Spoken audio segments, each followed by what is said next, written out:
नमस्कार, air news में आप सबका स्वागत है। भारत में कोकबोरोक भाषाई लोगों के लिए रोमन लिपि की सबसे अधिक मांग क्यों?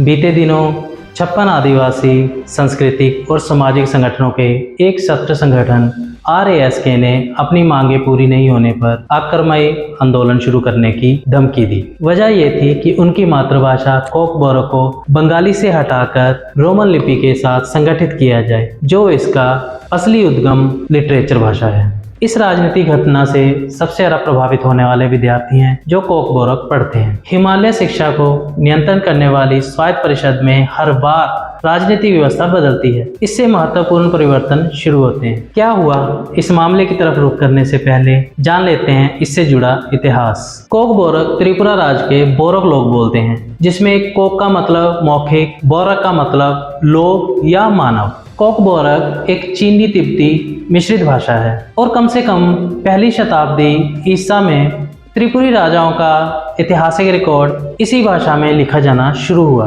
राजाओं के इस कालक्रम को लिखने वाली कोकबोरोक लिटरेचर को कोलोमा कहा जाता था। 19वीं शताब्दी में इसका बंगाली अनुवाद हुआ। 14वीं शताब्दी के बाद शाही परिवारों द्वारा पढ़ी गई कोलोमा साहित्य व्यापक रूप से कहीं खो गई।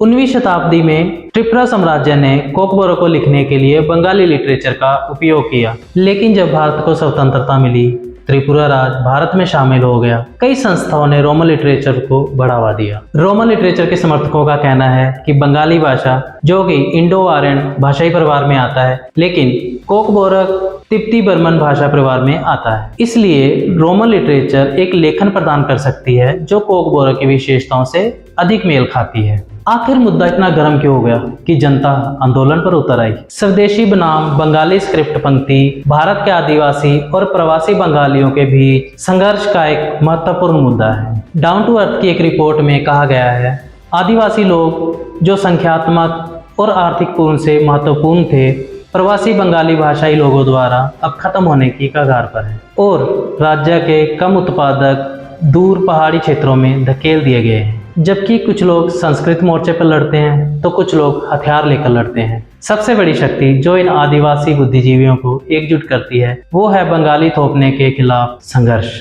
May fulfill our demand, but we must struggle for our language, and we hope if we go on continue, our government may consider our prayer and also we'll go on continue on demanding।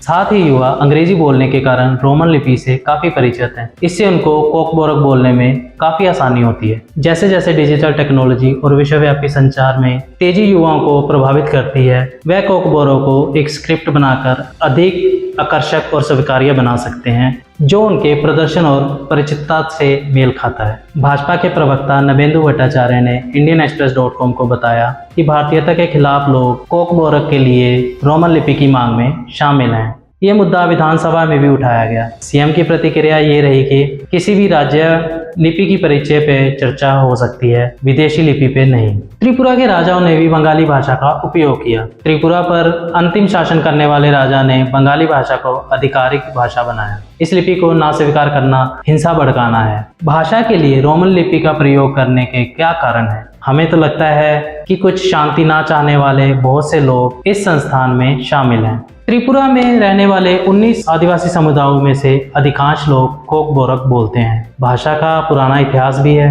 लेकिन फिर भी 3 भाषाई नीति के अनुसार ये अभी भी अपनी लिपि नहीं है। राज्य के अन्य आदिवासी भी इसे आधिकारिक भाषा मानते हैं। अब तक बंगाली और रोमन लिपि का उपयोग किया जाता है। 2018 में भाजपा के नेतृत्व वाली सरकार के गठित होने के बाद देवनागरी और हिंदी को लागू करने पर जोर दिया गया है। हालांकि राजनीतिक दलों, छात्रों, भाषी कार्यकर्ताओं और संस्कृत कार्यकर्ताओं ने इस मुद्दे को उठाया है, क्योंकि ये क्षेत्र में भाषा की गतिशील को परेशान करेगा। आप इस मामले को कितनी गंभीरता से देखते हैं? अपने विचार एयर न्यूज़ को सब्सक्राइब करते हुए कमेंट बॉक्स में जरूर डालें।